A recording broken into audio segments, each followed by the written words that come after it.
Hello and welcome to Raider HQ After Dark. I'm your host, Raider. And in this video, I'm answering a question that was posed to me about the 55-year rule and to kind of explain what's going on with it.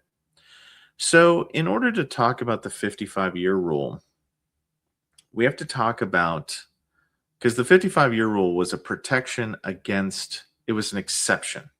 So, in order to talk about the exception, we have to talk about the rule. So, prior to 2021, the VBA had this extreme process for re-examining veterans' conditions. So this, before 2021, what would happen is a lot of the time conditions would not be static on their face. If there was any kind of doubt as to whether or not the condition was going to be chronic at its current level, the VBA staff could put in VBMS as they're doing the rating, they could do a drop down for routine future exam in the future and then establish kind of you can either do a custom date or like 18 months, 12 months, 18 months, 24 months.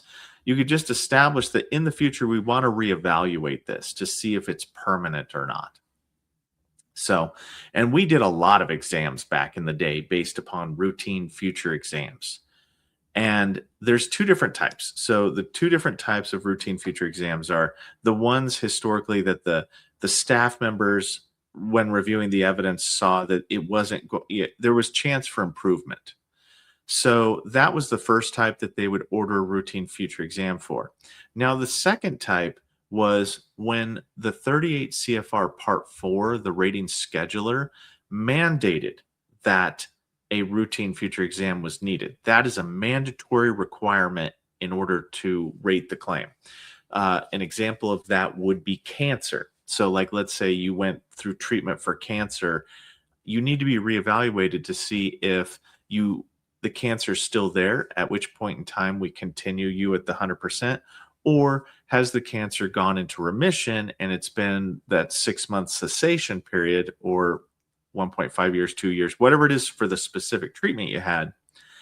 And what happens is we would rate residuals after that. We would propose to reduce and then rate the residuals that were left over after the cancer, either from the cancer itself or from the interventions, the medical interventions that were used to treat the cancer. So you had two different types of routine future exams. And what happened is that this was the standard practice. So what happened was there were some exceptions, okay, that were put into place for this routine future examapalooza thing that happened. And it's you didn't have to go, the VBA staff were not required to do a routine future exam unless it was mandated by the 38 CFR Part 4. They were not mandated in that first category of routine future exams when the condition was deemed static. When the findings or symptoms are shown by the examination scheduler, hospital reports to have persisted more than 5 years. This is where the 5-year rule came into play. Is that if it was persisted for 5 years, then that would be what the VBA staff would consider static, and then we would fall under this category, and your condition would not be subjected to a routine future exam. When the disability from disease is permanent in character and of nature, and of such nature that there is no likelihood of improvement. So like cancer that's terminal would be a good classification here. Or maybe like something that's untreatable, like sarcoidosis. Like you can't remove sarcoidosis fully from a person. And then they also did an age-related exception to the routine future exams, except in unusual circumstances, which were typically in instances where the 38 CFR Part 4 mandated that it had to have a future exam, like cancer. So when people reference the 55-year rule, what they're referencing is this protection from doing all of these routine future exams. Well, something happened in 2021. So in October 7th, 2021, policy letter 21-01 came out and said, "Hey, we're going to take these two separate categories of routine future exams, and we're going to, for the most part, remove the first category where the raters and the VSRs would have feelings about whether or not the conditions would improve on their own." So, what in 2021, the OIG removed the ability to do all of these examinations based upon tests and studies that they did in 2018, showing that the actual, you know, exams were not producing changes in the overall condition. Even though we kept testing the veterans, their results were pretty much the same. So it was wasted money, to be honest with you. And hold on just a sec. Sorry, dogs needed to go out. So, and what they found is they found like where there was smoke, right? So they did a 2018 set of studies, and OIG found that 37% of routine future exams were unnecessary. So, like, okay, well, let's do a deeper dive into this and see. So then there was further analysis that was done from 2018, 2019, 2020, showed that 77% of all routine future exams were confirmed and continued. So what that means is that there was no medical change in the current presentation, and those were wasted exams. We spent a lot, and I'm going to say a lot of money doing needless routine future exams, you know. So what happened is that in 2021, the VBA switched over to a new set of guidance, pushed down by OIG and further just reinforced by the VA itself, that it says effective immediately, routine future examinations shall only be requested when mandated by the 38 CFR Part 4. So that's that second category of routine future exams that I was talking about. And also when it's necessary to reduce an evaluation in accordance with 38 CFR 3.344. And we should probably pull that up. So hold on. And we're back through the power of editing.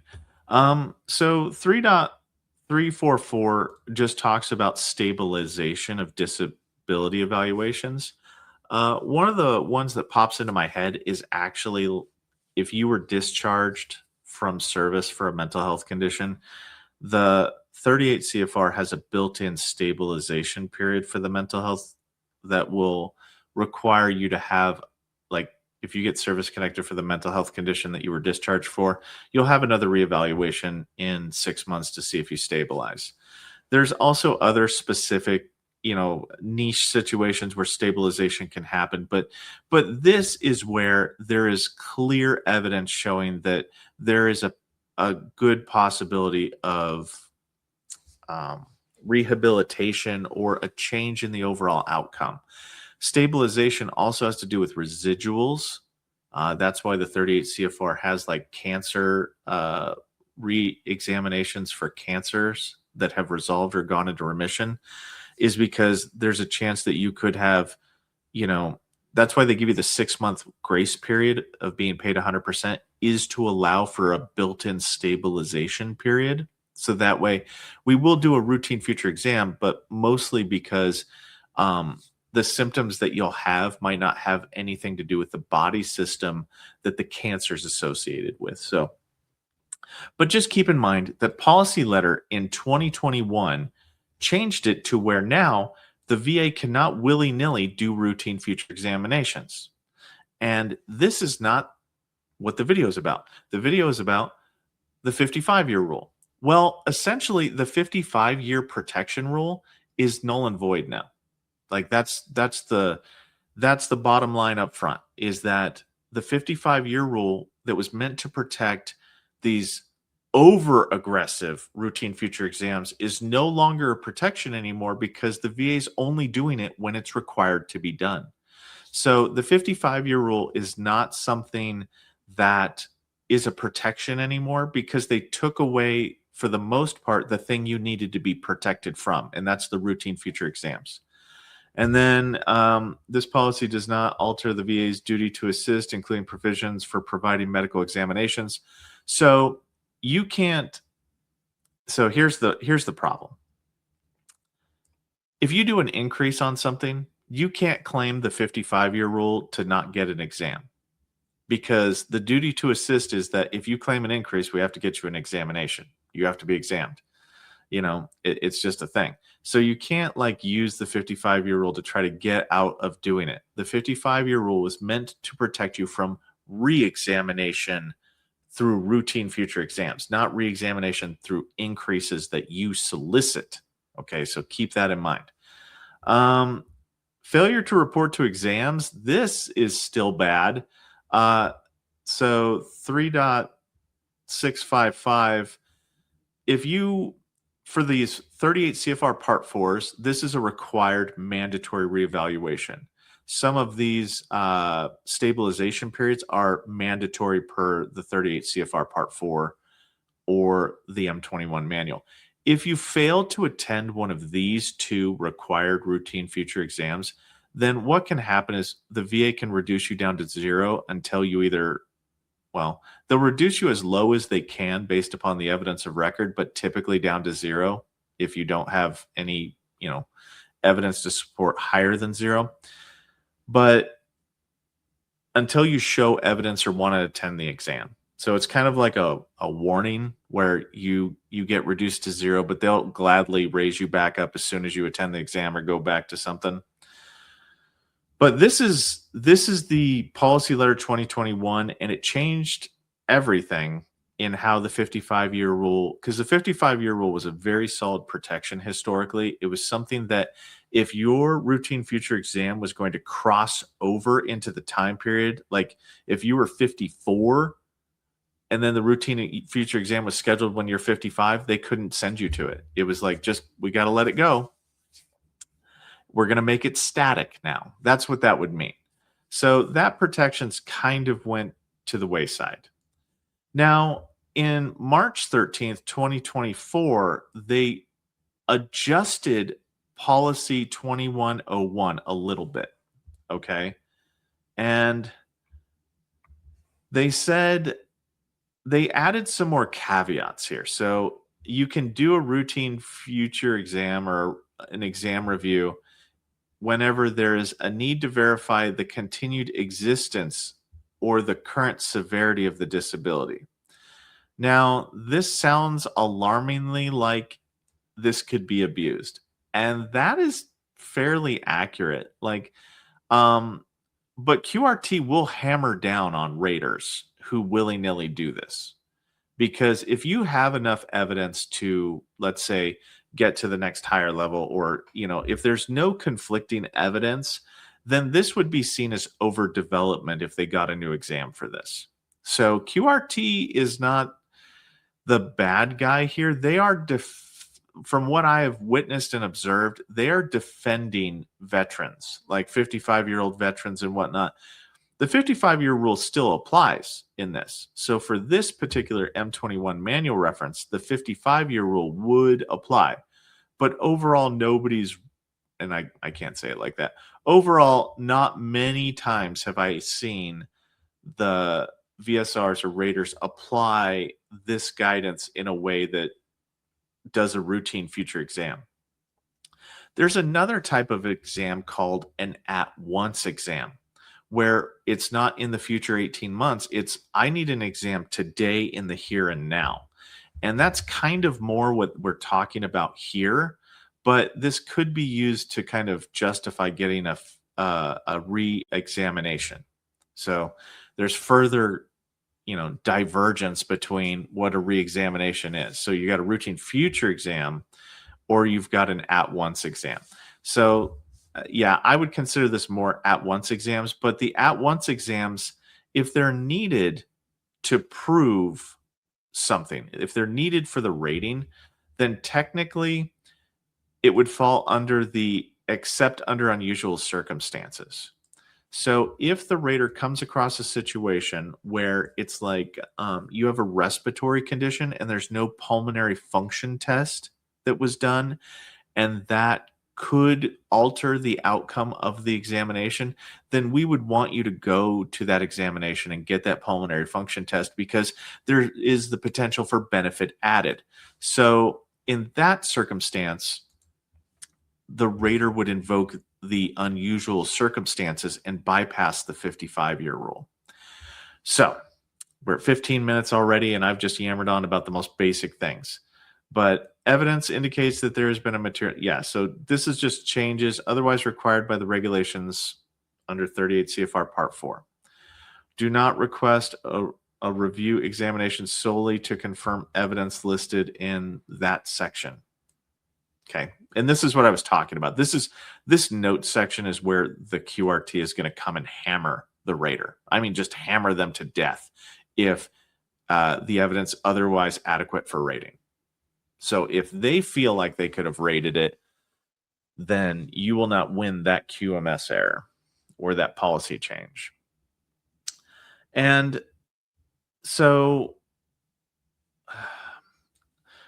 we have to exercise prudent judgment and refer to this particular thing in determining the need for a routine future exam. It is the policy of the Veterans Benefits Administration to request routine only when absolutely necessary. So what we're talking about here at the end of this, and I'm just going to conclude this. I'll go back to my other screen here. So the question that was posed to me is, does the 55-year rule still have value? And I'm going to say no. It's a dodo bird. It has went the way of the dodo bird. It is a protection that is there, but it's the thing that it's was used to protect you from is not as prevalent as it once was. So if, like, they're not going to take away the 55-year rule, which I agree with, because if the VA should change their mind and go back to, we need to double, triple check everybody on a yearly basis, then the 55-year rule would its protection value would increase drastically. But currently, under the current M21 38 CFR, the 55-year rule is currently dead. It's still there, but it's just not utilized because there's no reason to utilize it.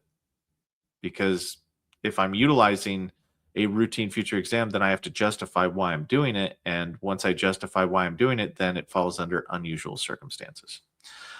So anyway, that's about all I got for you on this one. Tonight we're having Luna's having the live stream. She kind of took over today and kind of said, Daddy, I'm doing this. It's my birthday. I want my live stream. So we'll be doing that tonight. And then, yeah, I'm going to be talking about probably effective dates during the live stream. And I also want to bring some more attention to some videos that I've seen that are really good, that I want to kind of point the community to, because I'll see some like really solid videos that are only getting like 87 views, and I'll let the cat out of the bag. It's the Salty Old Marine's newest video. And let me put this up here. Let me see what I'm looking at my YouTube currently to see which one it is. But I was like, wow, that's a pretty good video. And it's